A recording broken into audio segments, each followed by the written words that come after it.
So we've got here Sasha Serafimovski. Hello, Sasha. Hello. So you've all heard a little bit about Sasha's profile, the way I described it, but now we're going to hear a little bit how Sasha presents himself. What is it that you do, Sasha?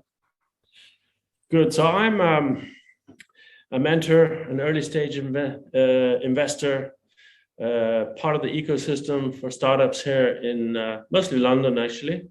Always looking at some sort of tech-enabled business. Mostly it has been in the edtech, e-commerce, or anything that's new. For example, electric vehicle software. So it's a privilege to be able to look at different projects in different sectors and take me where I find interest and where I can add some value and where I can meet some good people and help them with the funding, help them with the business strategy, I guess, sometimes with contacts to clients. But generally, how do you sort of go about pitching? How do you go about building a business? And how do you go about pivoting very often? So it's about from an early stage to hopefully some sort of success in raising money and going to market and getting some initial traction with clients. And then are you happy after that? Are you happy to move away, or do you sometimes stay connected? Occasionally I get quite involved. 2 or 3 projects so far I've been finance director. I've been pretty much full-time in those roles, mainly because it was more time intensive than I thought. It was a longer period than I thought. Things take longer. And so sometimes I'm active, but generally I'm an advisor. I am a mentor. I'm on a board sometimes. And quite often I write the first check. And the exciting bit is getting involved in the first bit, really. The ones where I tend not to stay are the ones that are problematic, that have gone wrong. Sometimes you just have to say, well, that's too bad. It just didn't work out. We got it wrong. And it's hard to say goodbye, but we also have to do that sometimes. Yeah, you have to move on. Interesting. So how did this start? How did you start working? When did you realize this was what you were doing, like VC and angel investment? And when did you realize this was the way your career was developing?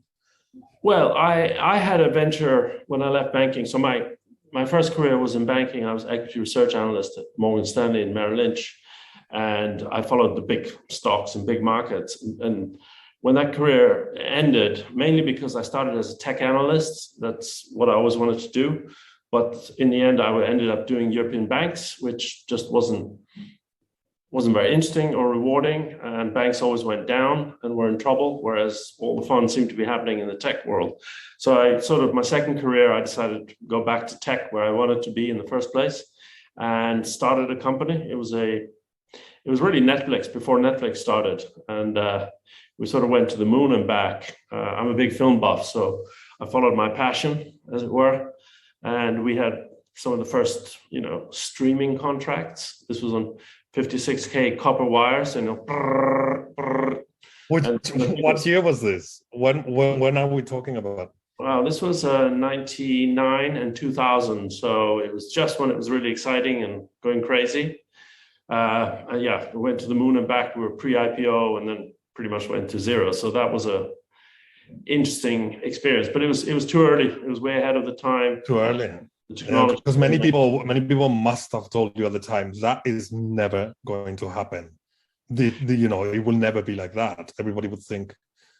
I don't know. At the time, we were also selling DVDs, which was a new thing. So it was like through the post box and sending DVDs to people. But my dream was really about streaming. And I just thought, if you can watch a film or a trailer at the time and see what this film was about, that's huge added value. So that was possible. No one said it wouldn't ever be possible, but the technology just wasn't there. It was just too slow and too aggravating. So that was a bit of I spent 3 years on that, and it was like, wow, that was interesting. That was painful. And then I started meeting a lot of people after the dotcom crash, and people who were, I'd say, survived it or had come out and learned some lessons from that crash.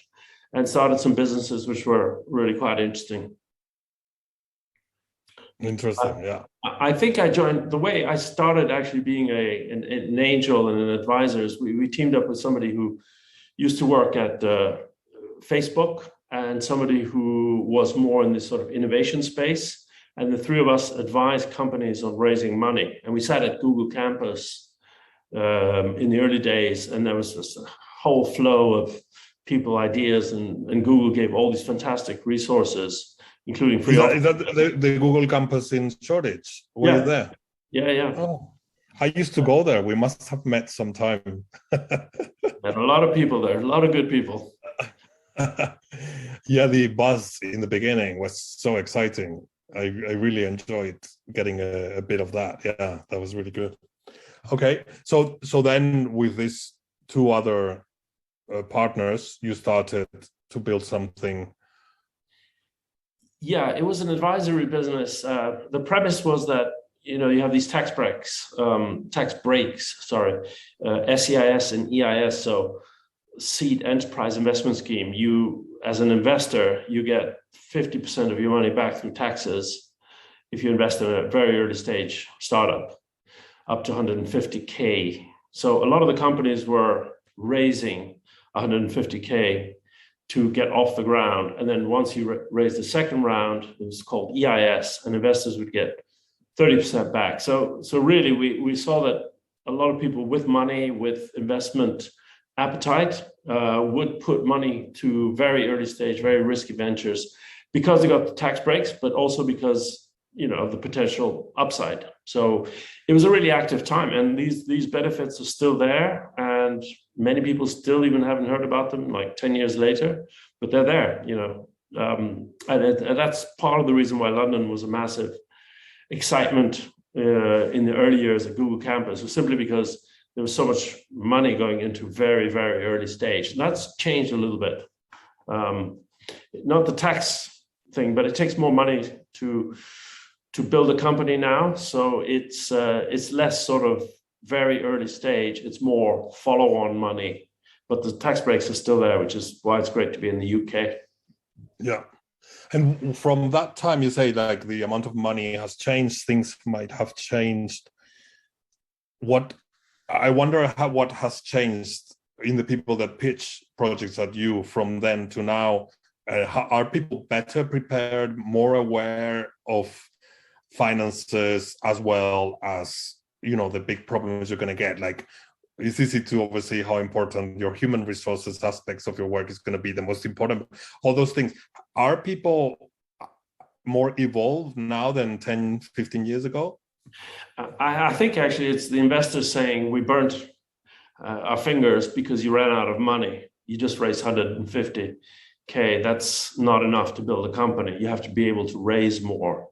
So, these sort of very early stage opportunities got not fewer, I'd say, but, it got more selective. So it was actually much harder to raise 150 because everyone knew that 150 is enough to fail, basically. So they wanted to raise 500,000 minimum because marketing is always more expensive than you think. Products take longer to build. It's more expensive. Everything's more expensive and tougher than you think in a startup, really. Yeah.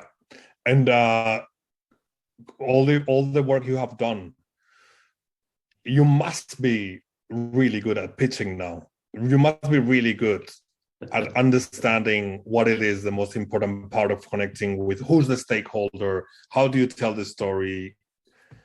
Do you feel like you have learned a lot about that? Always learning though, and always frustrated. Somehow you always feel that it wasn't good enough. They didn't get it. The investors didn't get it.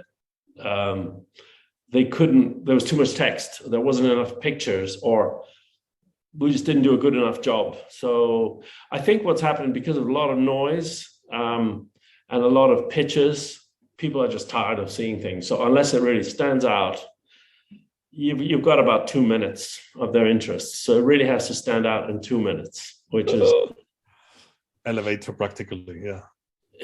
Yeah, it's back to the elevator pitch. But it's not a bad thing, often when you can reduce it down to a few words or even half a sentence and say, this is what we do, this is what we're going to be, It clarifies things, and it sort of strengthens your strategy when you can say, I'm going to be the leading platform doing this.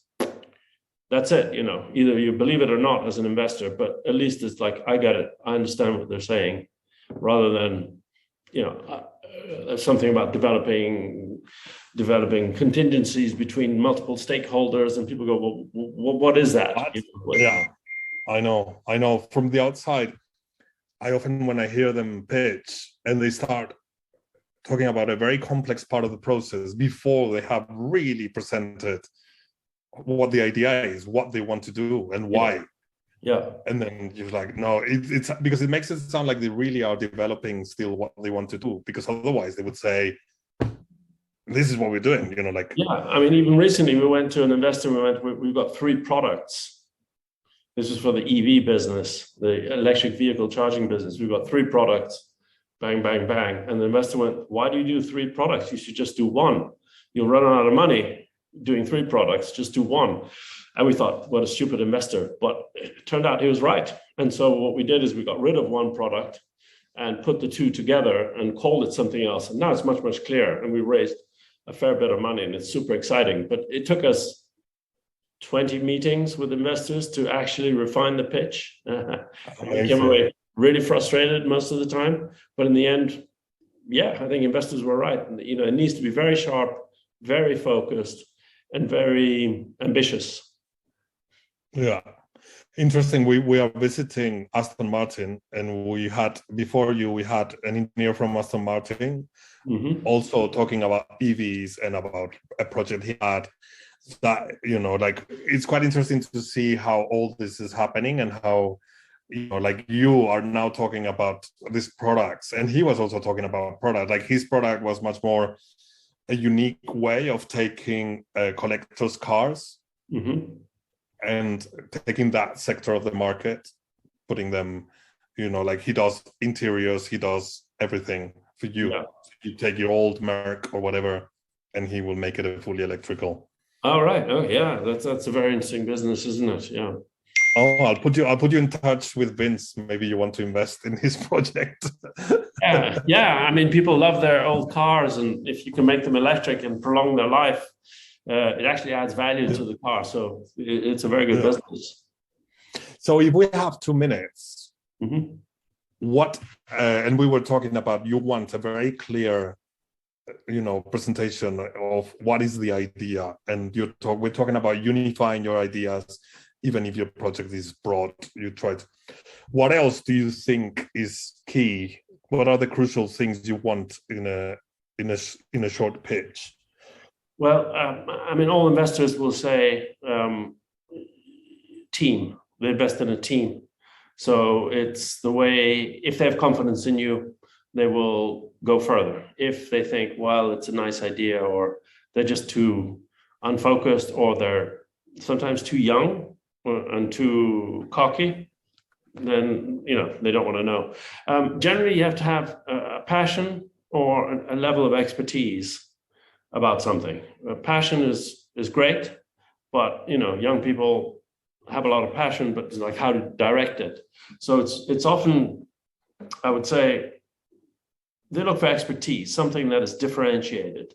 Passion is not enough, but if you can sort of lay out, this is my passion and this is how I'm going to make it happen because I really care and because I've thought about it, that road to success or vision of success helps underpin the passion. And, this was at a pitch show in Denmark. This girl just presented so well. She was quite young, 25-ish. And I went up before the competition ended. I went, you're going to win this. Here's my card, call me. And the day later at the thing, she made the finals and she won. And we went out for a beer. I was the first guy that went out for a beer to celebrate. And she got tell us amount of money from SoftBank, and unbelievable story. Tell us a bit. What was it in her that you could recognize immediately?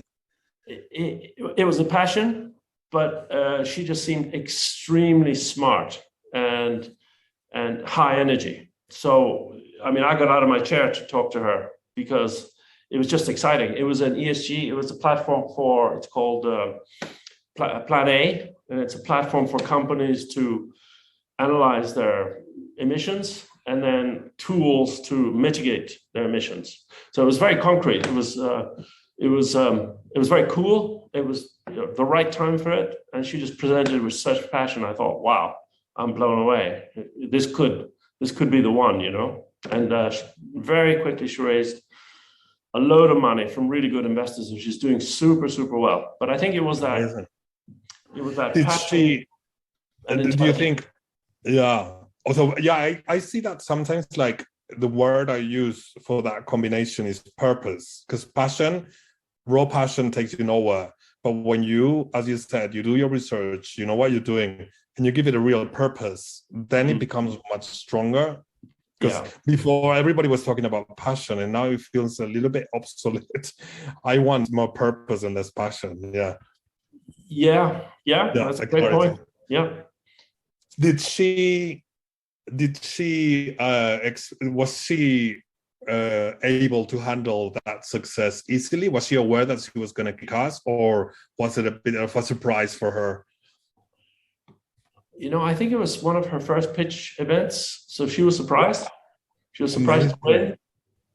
And she lives in Berlin, so I didn't end up working with her much, but I was blown away when I learned 6 months or a year later she'd raised an A round from SoftBank, which is the biggest investor around. So very impressive. But there's also a lot of luck. Yeah, it might have just been the right time, the right person. They connected, and it's like, here you go, let's do this together. Which I very much felt with her. She was very personable. She was high energy, fun. That's really important also. So when you invest in someone, you want to have fun and learn something along the way, and somebody who listens and has purpose, as you say. That's very important. I mean, you see so many things and you just think, well, another Forex exchange or something. I don't care. It's not me. I don't care about it. They might be a great person, a great business opportunity, but there's no purpose in it, and you have to choose. So this is interesting, because this is a discussion I have with quite a few of the students, is around money. Because, like in one of the modules I'm doing right now, they can choose any subject that they are interested in any way they want to learn about. And sometimes, because of the situation in which they are in, they need money. They're fed up of working so hard without making enough money, and they want to make money in what they're good at, which is music. Yep. And I try to explain to them that money follows good work. That is not, that you need to address money always indirectly. You're not trying to make money. You're trying to be good at your job and to monetize it. And it has value. It has value. So, I mean, I know Top Gun now has just become the biggest grossing film. I mean, I don't care about that. It's created a lot of money for producers and studios, whatever. But if you're that sort of person, you want to do Top Gun, and you're a commercial person, great. That's one set of values and purpose. It's really, you're targeting the 35 to 45-year-old market of, people who haven't gone to cinema much. Suddenly, well, Top Gun, I remember that when I was a teenager, I'll go and see it, and it makes billions, right?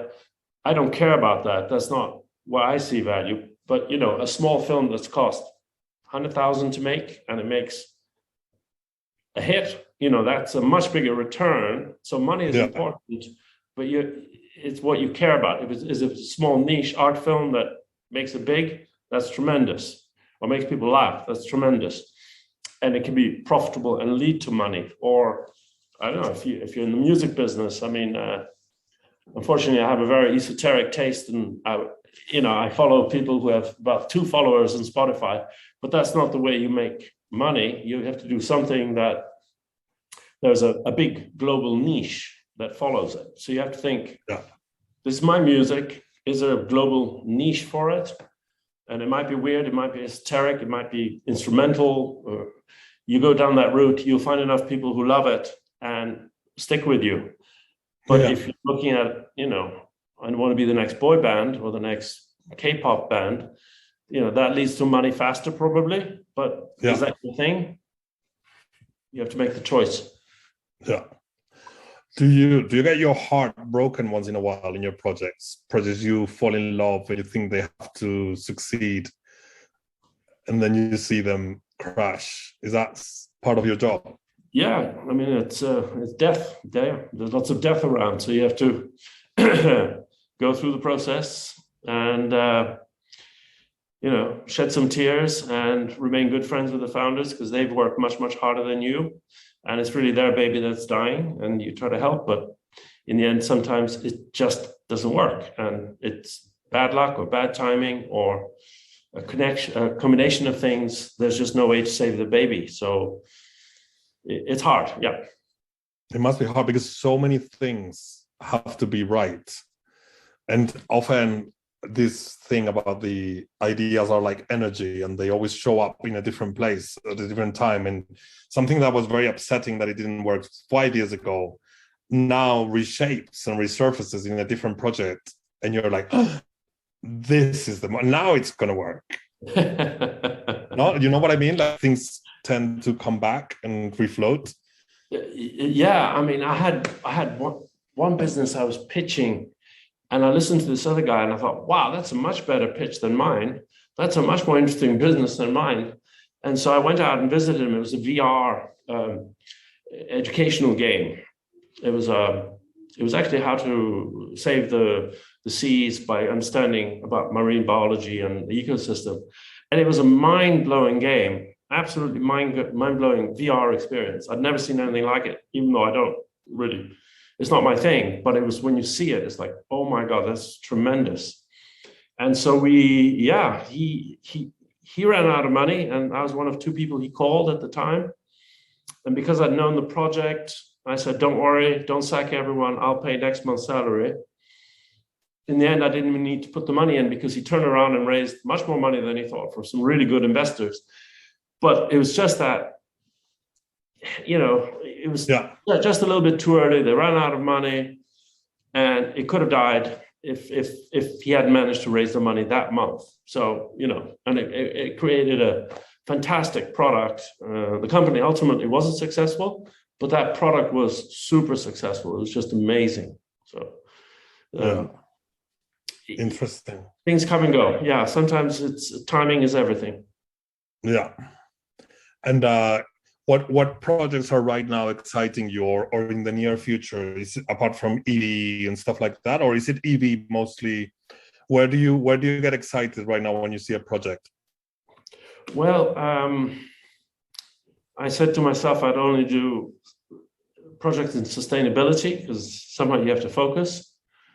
There's lots of parking apps or Forex apps, and you just have to say no because it takes you away, it takes your time away. So for me, it was just sustainability and music-related businesses. But it's, again, I've just had to even focus narrower and just do one project at a time. And it might take a year or two until, the baby's grown up and can walk on its own. You have to be there and take it through that stage. So I very much feel like the daddy of this company and learning how to walk, even though the guy who started is a PhD and is the leading expert in this protocol and EV charging, very complex. But he's not built a business, so I'm still his daddy or his mentor. And how old is that person? How old is that person? That person is 42. 42, yeah. But they've never run a business like that, even though, Yeah, they've never run and created a software business. Yeah.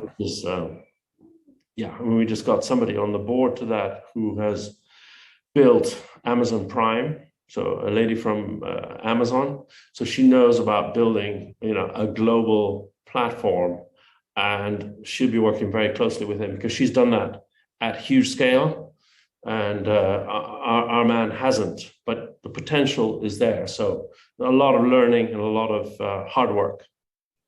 Yeah. People like that woman that you described from Amazon. It's amazing when you're in the room with somebody that has that level of experience, and that just the way they see through the process, what's going to happen, and what do you have to expect, and they just go like, no, this is what I love, that energy. Yeah, I mean, that's part of my role, is to bring people to the table who can add that value, and some gray hairs and some failures that helps understand, and one startup I read, which is now a very big startup, had 30 pivots, 30 pivots. Like, wow, how do they survive that? So it never works out the way you think it's going to work out, or you say it's going to work out, and a lot of work goes to waste. But if you can be honest and listen to advice and keep learning, it's constant change in this world. Do you think your ability to listen, because you are a person that is interested, I've heard you talk and listen, you're interested in many different venues and many different ways of working. Do you think you have learned in this stage of your career how to listen more than before? Or is it something you've carried from your earlier career? Like you said before, you were in banking. You've only been doing this for like 15 years, maybe, or less? Yeah, 12 or so. 12. I'm talking about listening. How important is listening, and how have you had to open up to listen to these young people and the crazy ideas, and listening is so important in this area where you are. It is, and you shouldn't be closed to new ideas or new possibilities. I always thought Twitter was the worst idea in the world. Reducing anything to 140 characters is just mind-bogglingly stupid. But I ended up saying, okay, I'm wrong. I bought the shares. I thought, okay, everyone's on Twitter. It has value. In the end, I'm thinking, it hasn't actually been a great success story, and now it's being sold to Musk. And let's see what happens. But yes, it's become a big platform, but it hasn't really created value for people. And now I still think my initial instinct was, right, it's stupid to try to reduce anything to 140 characters. This is what it's led to in the end. It's people wasting time. There's no debate. There's just bots and hate on Twitter. So in the end, you have an instinct about something. It's like, yeah, I love that music. I love that film. I love that person. And you go with it. You might be wrong, you might be right, but that first instinct is really important. And then you have to listen and have a balanced view, because they do things well, they do things badly, they get lucky, they get unlucky, and you have to say, right, on balance, yeah, we should put more money, or no, we have to work harder and not hire more people, and it's always different in every situation. Yeah. So I was wondering, because you're mature, you're closer to my age than the students are, and you've got a perspective on your career.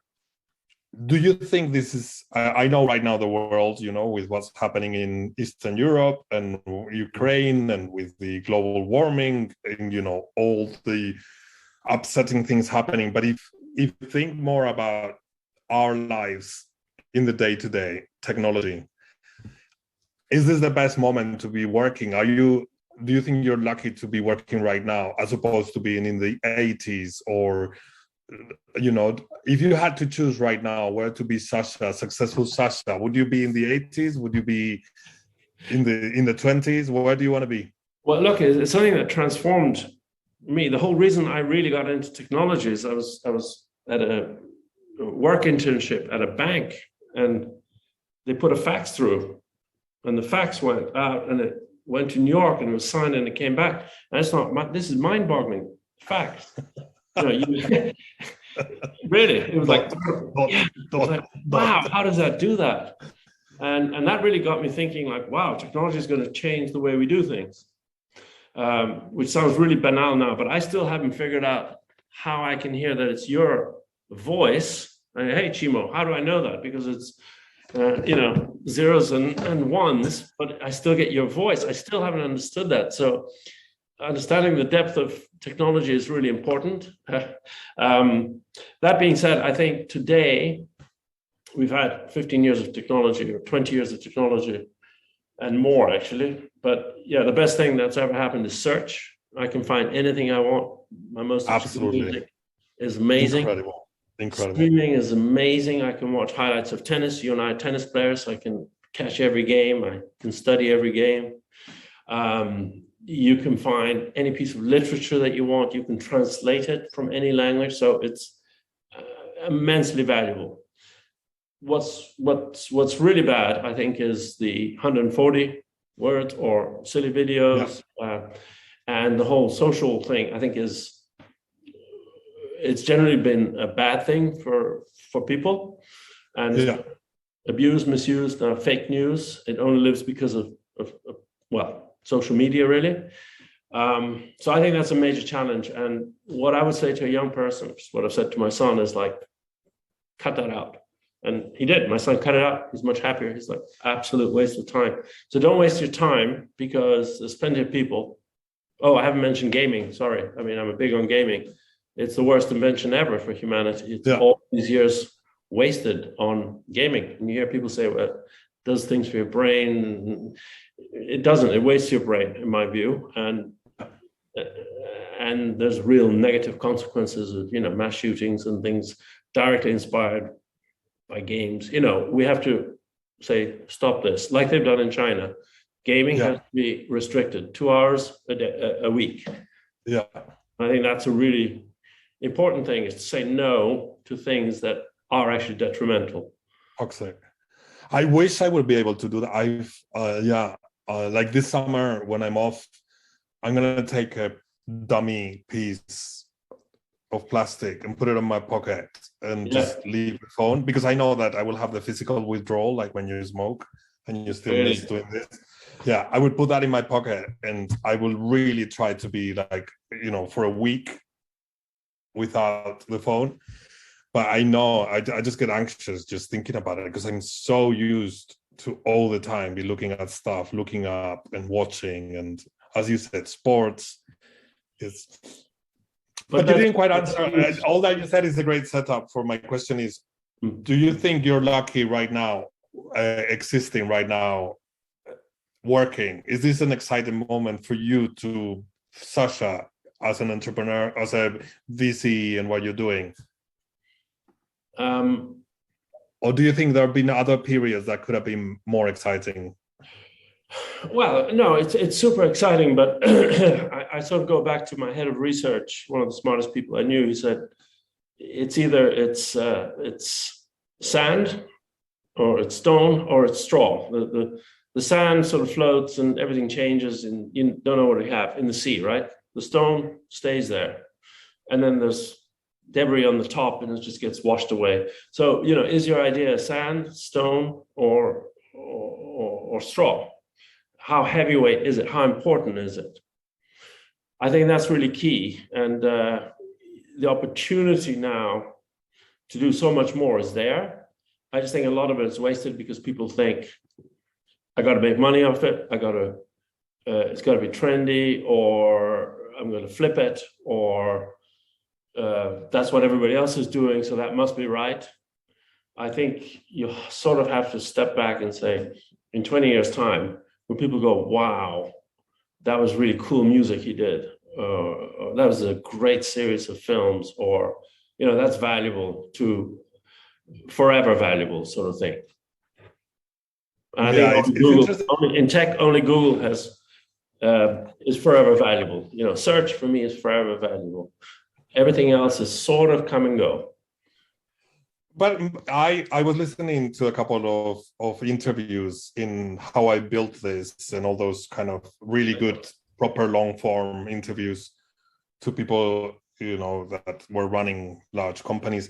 And more, you hear about people now thinking about the opposite to politics. Now, politics is only 4 or 5 years cycle. So they think, I want a company that will be here in 100 years because of its values and because the work we do.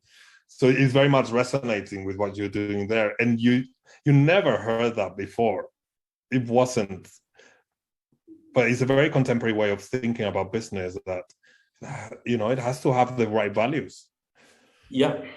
And purpose and values are super important.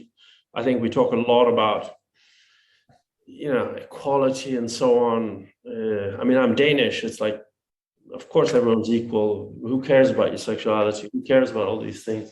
Men and women are equal, of course. There's no question. I think we spend a lot of time fighting little battles when there's bigger battles.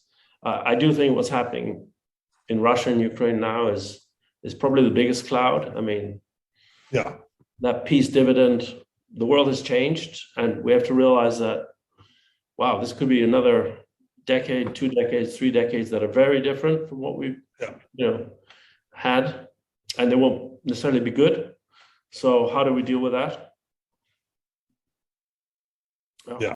So of course that's a dark cloud around us. But I wanted to ask you, in your day-to-day right now at work, what are the challenges that you find? So what sector or what ideas are you looking for right now? What solution? Is there anything that you're like, why doesn't somebody come up with, because EVs, everybody's giving ideas on EVs right now, but is there something that you're thinking people should invest more time trying to find out better projects in something?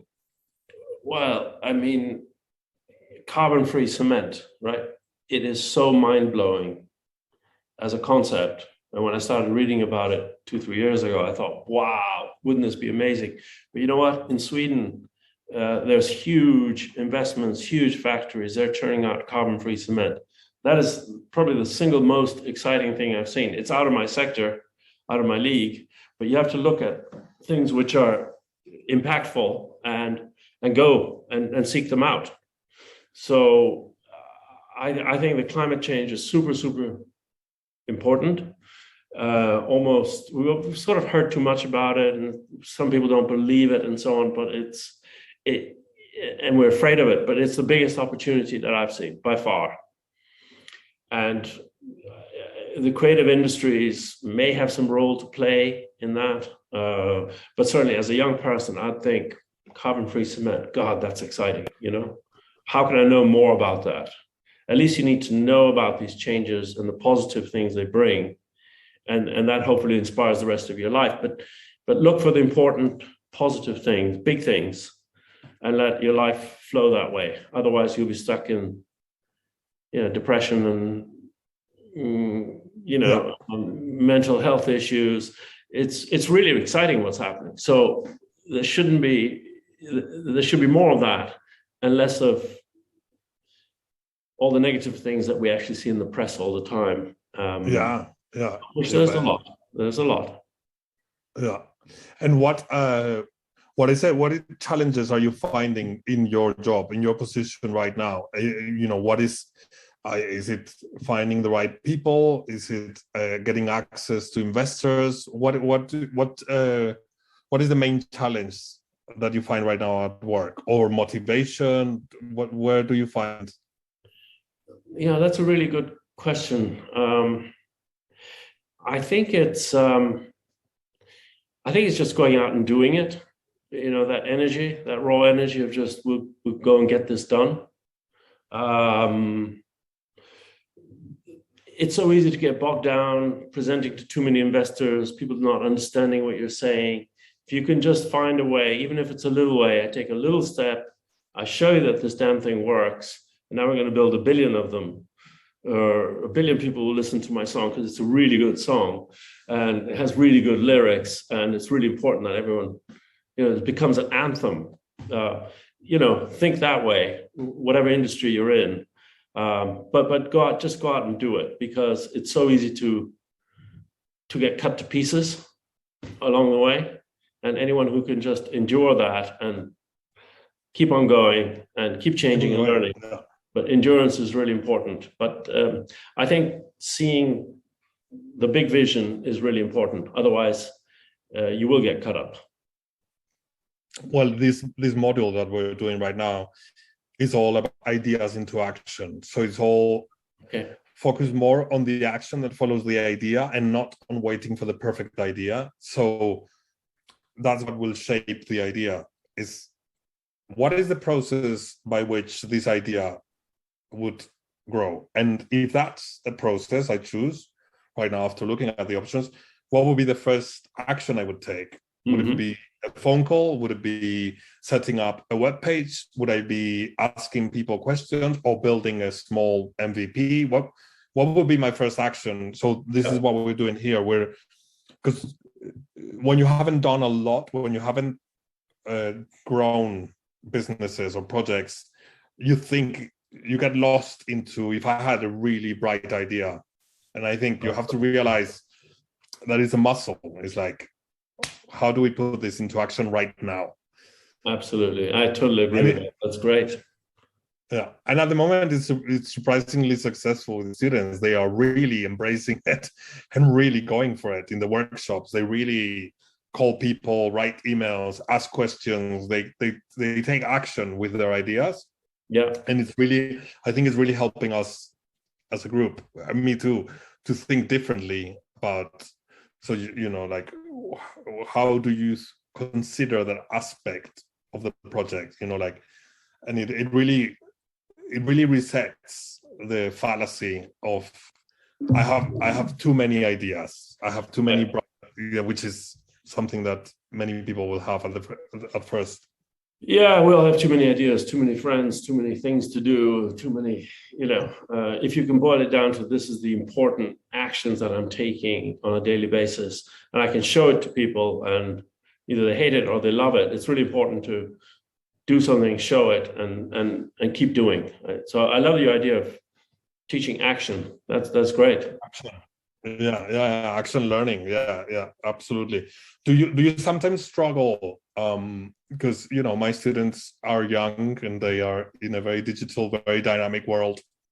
And here comes me with my beard, an old man, to talk about process and don't worry about the results and all my ideas.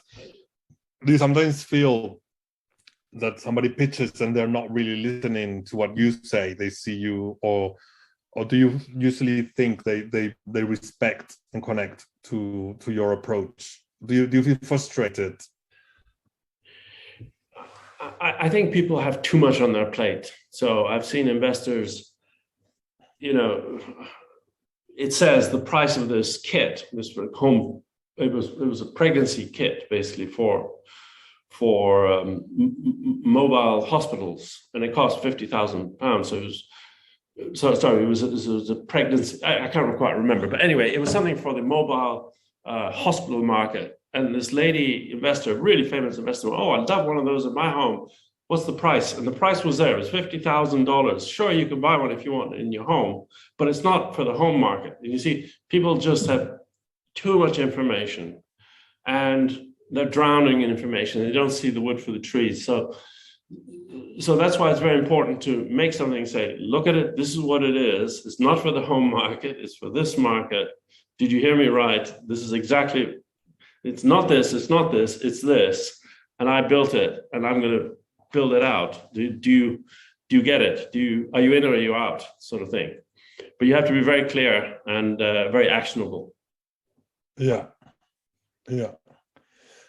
I find what you do, I find it sounds to me really interesting to visit, but it sounds also really tough to live in for me. Like, it sounds, you know, like, so as you were describing, so many things that need to come together at the same time, and so many parts, because it's, you know, early stages, so many parts that they don't have the right experience, and the mistakes one can make, you know, I'm sorry it happens to you. I look back at the way I started working when I was younger, and how little did I listen, or how little did I focus on the process. And it was all about what I wanted goals. I just wanted to achieve things. Yeah. And you think, it must be really tough sometimes to coach people into the right mindset. But I guess you also choose the people that already resonate with you. It's super important that people are humble, that they listen. Humble. Yeah. And that they are well-meaning. You know, if it's not an earnest project, you pretty much lose interest pretty quickly. If it doesn't have purpose, coming back to what you said, if there is no purpose, it's just a business, it is what it is, and you don't have to get involved. I think your most important resource is time, and how you choose to spend that time is super important. So sometimes do less. Don't be such a busybody, because you invariably you're wasting 80% of your effort, right? So slow down, think about the big things, the important things that you care about, and just let things settle down before you go and make a lot of noise and use all the energy. I mean, you're all young, you got a lot of energy, you want to use it, but you got to use it right. Otherwise, you tire yourself out. And I'm with you. I mean, God knows what my first part of my career looked like. God, I was cocky or impatient or arrogant. You think you know so many things, but hey, we'll have to grow up, right? So it's part of doing it is making mistakes. Yeah. Well, I think I don't see that much of a problem with our students. So they're not at all cocky or arrogant. It's not. I think so. I think they're a bit more evolved than we used to be back in the 80s and 90s. That's good. As you say, old men, some with hair, some with no hair. Yes. Okay. So do you have any problems that you have? Do you have any challenge that you might throw at the students that they could propose to you? Do you have any ideas that come to mind? It could be something really small or something huge, because it's all about the pitch, especially hearing you talk. I think the pitch is something we can gain a lot by working with you.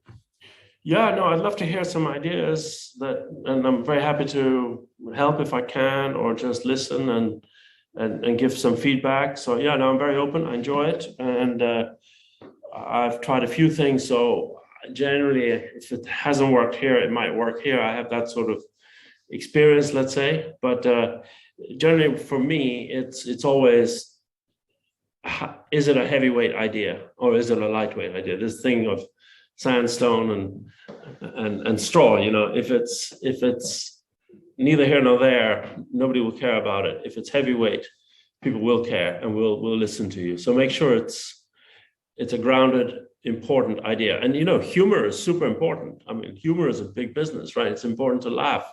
I'm not saying it has to be serious or Dostoevsky, but it has to be important for people. And I think being creative, you can affect people in an emotional way and an intellectual way and a spiritual way that's very valuable. And I think we should all be much more open to that. Yeah. So which is the area right now, do you think, where more things are happening in your sector? Is it electrical vehicles or any other area of? Health, predictive health, I think is probably the biggest, the most interesting area. Simply because you can have algorithms from our conversation that can tell you that, you should go and see the doctor, you should do this, you should do that, and I should do this and I should do that. That's amazing, right? Before it's too late and at a lot lower cost. So endless possibilities in that space, but you have to be fairly technical. In the more sort of creative space, I still think or in music, because you're quite a music nerd, film and music for you are important. Yeah, married thing. So I speak 6 languages, and I had this idea which was called Sing Lingo, which is the way I've learned languages. I go to my music and I go, wow, what's the text? Translate that, sing it, get rid of the inhibition. So Serge Gainsbourg in French, that's how I learned French. It's great. And in German, I listened to Udo Lindenberg, and it's like, wow, that's a great text. And I learned the text in German and I sang it. And so I thought, well, you could use Google Translate to do this, and then get the community to, chip in and improve on Google Translate, and it's massively scalable. So I spent some time doing that, and then something else came, and I gave up that project. But I might return to that project. So if I like that. I like that a lot as a challenge. What ideas do they come up with? Because they are allowed to take the brief very seriously.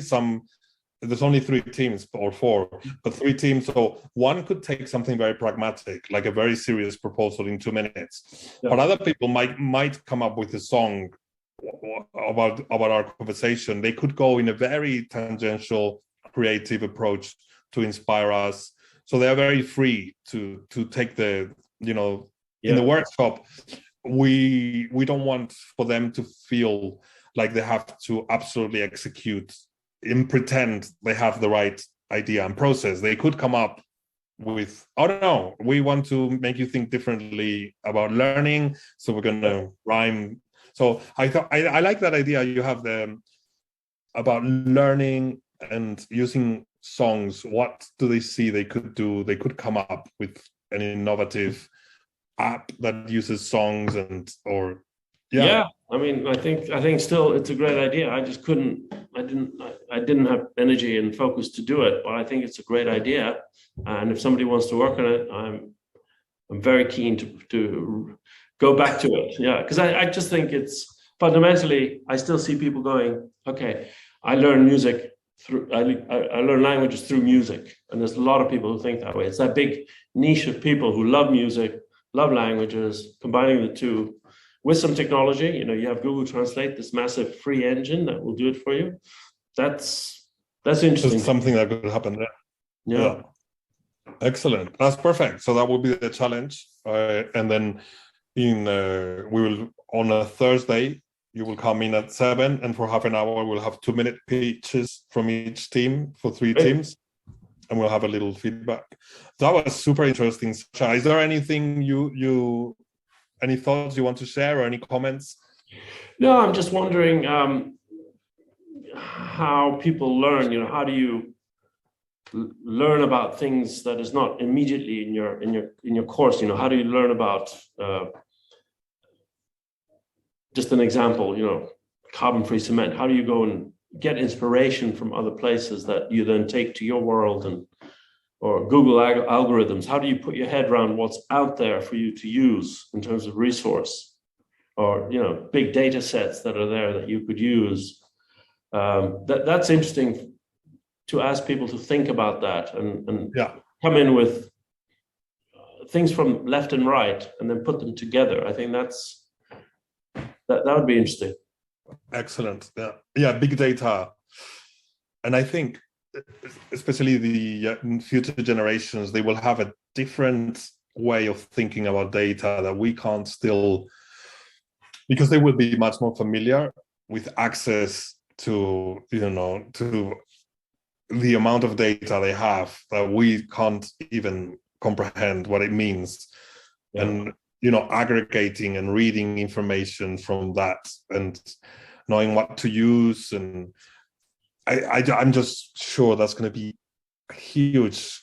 Just because when, in the way we speak, things that computers might be able to gather, aggregate and reflect and show us, read information from infinite amounts of data that comes in and create something meaningful out of that.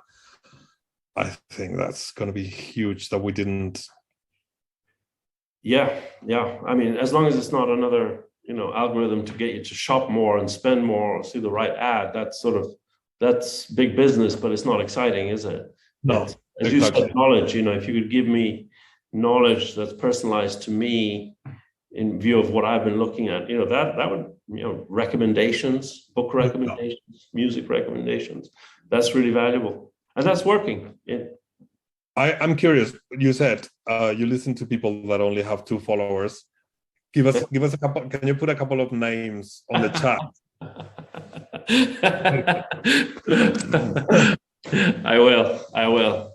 Because I'm surrounded by really clever students that know a lot about many things. So I love the fact that you're going to share some niche music that you really like. Well, niche jazz, sort of experimental jazz is my thing. Sometimes it's 2 followers, but yeah.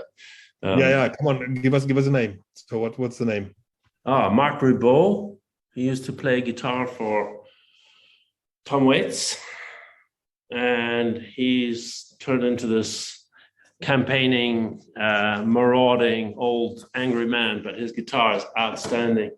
And yes, his name is Mark Ribot. Ribot, like robot, but R-I-B-O-T. So he's a poet and a musician. Yeah. Great. This comes into a little bit. Oh yes, Mark Ribot. Okay, comes into a bit of the circle because last week they had to propose. They have to come up with a pitch for a book to incite Tom Waits into sharing some of his archives for a book. But Tom Waits is famously super guarded about his private life. And so they had to come up with an idea that might entice. And they come up with really cool ideas, like layering it with a comic book and, you know, and a poetry using a book of poems. It was like a semi-fictional Tom Waits. So they came up with really, the editor that we had as a guest really enjoyed. So the spirit of Tom Waits travels through the weeks here, yeah. Well, there we go. I'm glad the spirit of Tom Waits is at your uni. That's important. Cool. That was really cool. Thank you very much, Sasha. Great. Thank you very much. Thank you.